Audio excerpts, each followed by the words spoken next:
Okay, so yeah, welcome to this presentation. I'm Duncan Robinson, and I'm going to be talking all about the holiday programs at St George's for this coming academic year, 2022, 2023, 24, that is. And they're happening at St George's International School.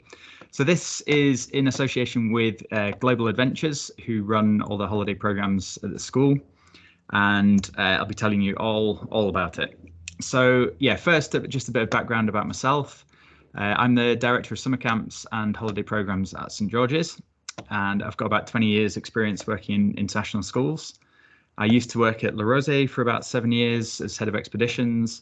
I'm an international mountain leader, qualified teacher, and I work with a team of lots of people to deliver these programs, lots of mountain guides, instructors, experienced teachers.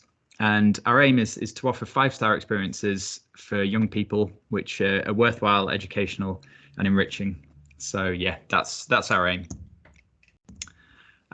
So yeah, in this presentation, we're going to cover why choose a St George's holiday program. We're going to go over what the options are during the holidays, and we'll talk about a trip to Sardinia happening, a trip to Kefalonia, to Les Arts, to Jordan, and a steam camp in Easter. And we'll just go into a bit of detail about all of those trips. I'll share with you some testimonials and success stories. These are trips that have happened over the last couple of years. And then I'll show you the enrolment process, how it works, how to get involved in the trips, and then any question and answers at the end. So yeah, why get involved in a St George's holiday program? First of all, we've got an excellent record in safety and enjoyment.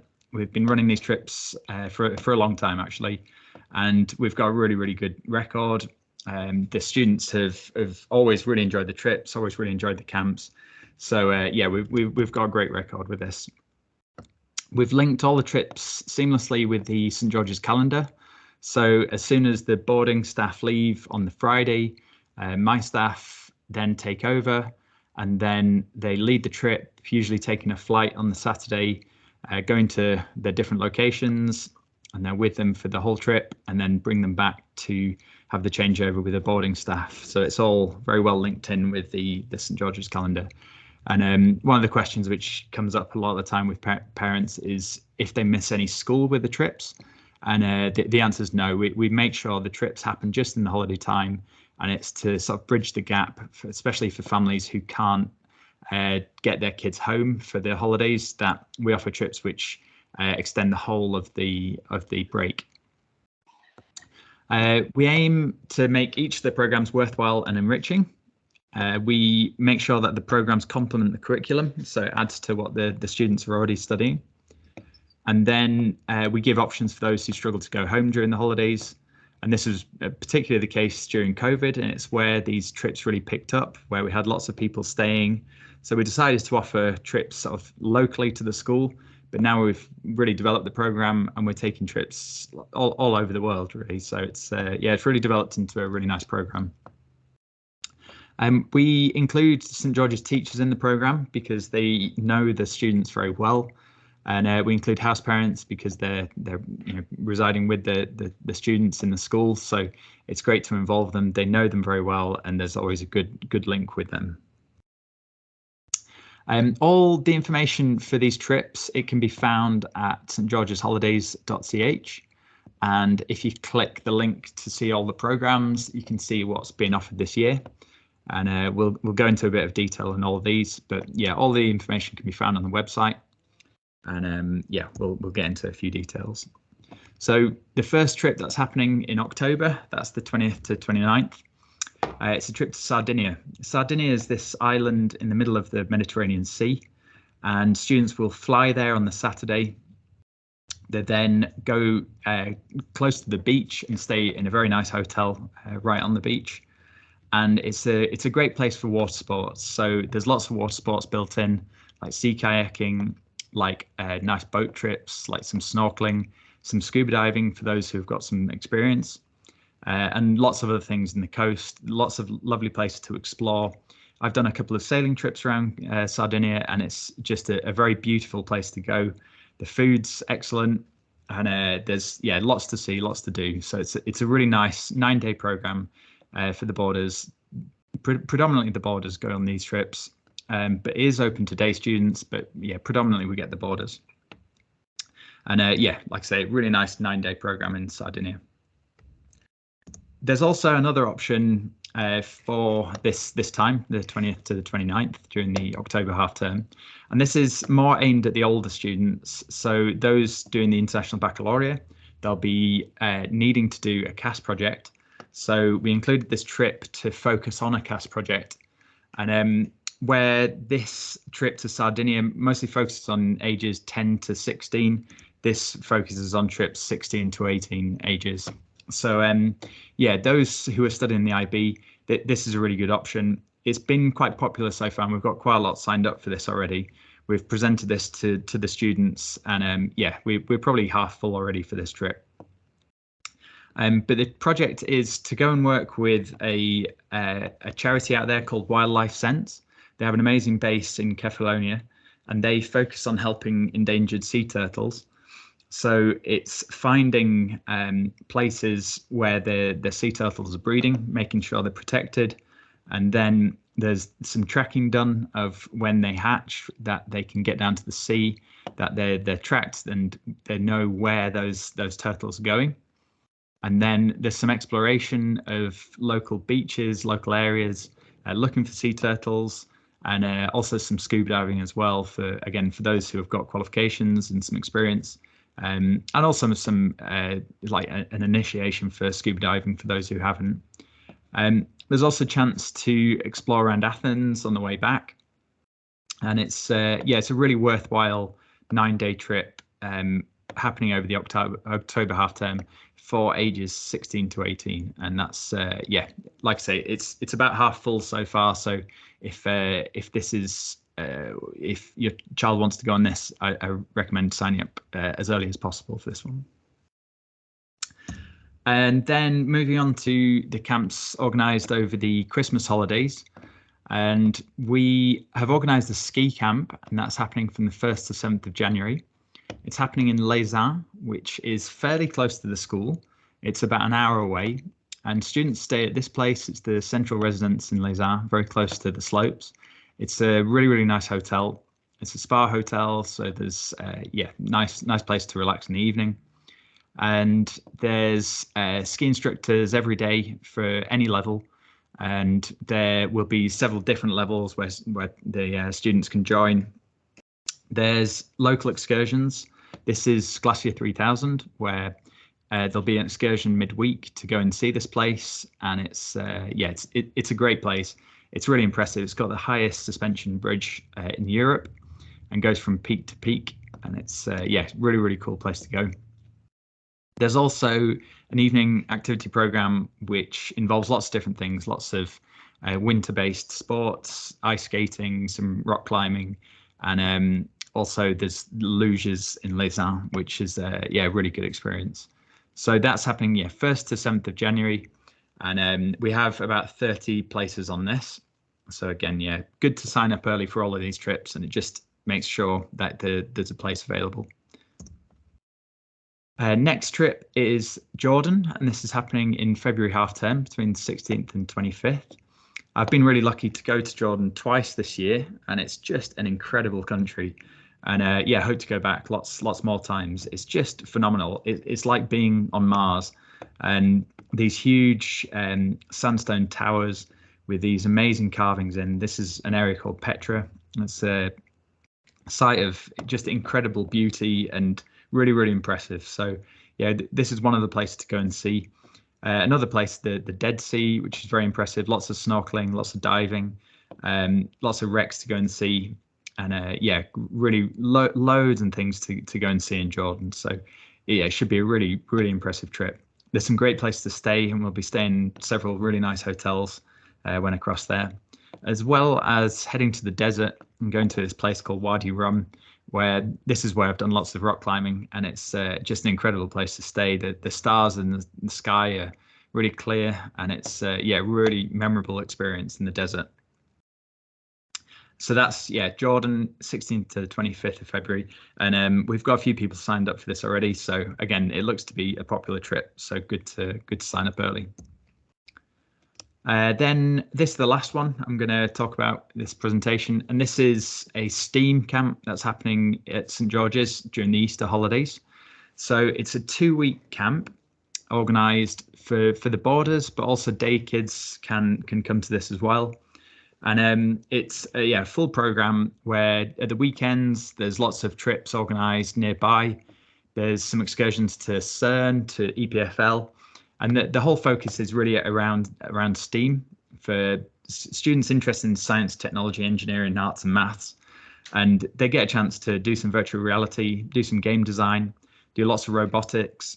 And then there's lots of challenges involved, like building robots to do certain challenges. And it's a lot about students working together in small teams, small groups to complete the challenges, to compete against each other. And win some prizes as well. This is it's done in association with Addict Lab, which is a creative think tank based in Geneva, and they work with us on the summer camps as well. And it's fantastic, some of the projects they do. So yeah, it's going to be a really interesting experience for students interested in science, technology, engineering, arts and maths, and that's 28th to the 14th of April. 28th March to the 14th of April. And all the prices for this trip can be found on the website, and it's the website stgeorgesholidays.ch. And each trip includes pretty much everything. It's the kind of all-inclusive trips. It includes all the flights to the country, includes all the accommodation in the country, all travel, all food, all activities. It's 24/7 supervision. We have a good ratio for staff to students, and we've got qualified staff for each of the activities. We also have a nurse, so if there's any issues that we're able to deal with it there and then. The only thing it doesn't really include is the travel insurance, which most students have anyway. So yeah, and also pocket money, but that's up to the students how much they take. They don't actually need the pocket money. It's just if they want to buy souvenirs and extra snacks. But yeah, the trips are all inclusive, and all the prices are found on the website. So it's possible just to have a look there and see if you want to get your child involved in them. As I've said a few times, spaces are limited. We do this to ensure the quality of the trips, that the groups are kept quite small. And then enrollment's done on a first come, first served. And like I say, quite a few of the trips have had several enrollments already. So yeah, I just recommend, if you're interested, to sign up early. And once they're full, they're full, and we can't take any more. So yeah, best to do it early rather than later. So how to sign up? It's done again on the website. There's an application button at the top of it, and there's a form on the application page, and it's just a few questions, and then going through the form, you select the programs that you're interested in, and you can select more than one. It's a 300 franc deposit for each program, and then the school invoices the remaining amount to the families 30 days after the deposit's paid. So yeah, it's just 300 francs to secure the place, and then the rest is invoiced by the school through normal channels, the normal way that the school does it. So yeah, that's how to sign up. We've had, this is just some examples of trips we've done in the past. We had an amazing trip around Corsica, and this is all kept on the website. So I recommend going to have a look and seeing what sort of trips we do and what sort of experiences the students have had. But we get usually very, very good feedback from the students. We've done, yeah, great trip around Corsica, did an amazing trip around France. This is around Annecy and on the segways around there. Did a great trip around Italy and the Italian lakes. Obviously lots of trips around Switzerland. Had an amazing trip to Iceland last February, and the focus of this was about photography and capturing the Northern Lights. And the results of this were really impressive. We've got loads of photos from the students, and yeah, it was a really impressive trip to an incredible part of the world. So there's lots of examples of previous trips that we've had with the students, and yeah, I recommend to have a look on there and see the sort of things we've done in the past. And that's it. It was a brief introduction to all the programs, but I'm very happy to answer any questions you might have. I have a question. If Sure. is this only for kids from St. George? Yeah, good question. And the answer is the majority are just for students at St George's. The different, the ones which aren't are, let me have a look. So yeah, the Les Arts Ski Camp, this is open to all inspired students. So, all the students in the group, which St George's belong to. And also the STEAM camp is open locally as well. And then we have day students coming in for that. So those two trips are open to the outside world, but the rest are just for St George's students. Perfect. Any other questions? No, not really. Great stuff. Okay. If there's no more questions, No, we I do have a question. Oh, yeah. What happens if the parents don't want to send the kids to the trip? Is the school still open for this children to stay in school? Yeah, good question. No, it's not. These are the only options during the holiday times. The school doesn't stay open if there's not a camp happening at the school.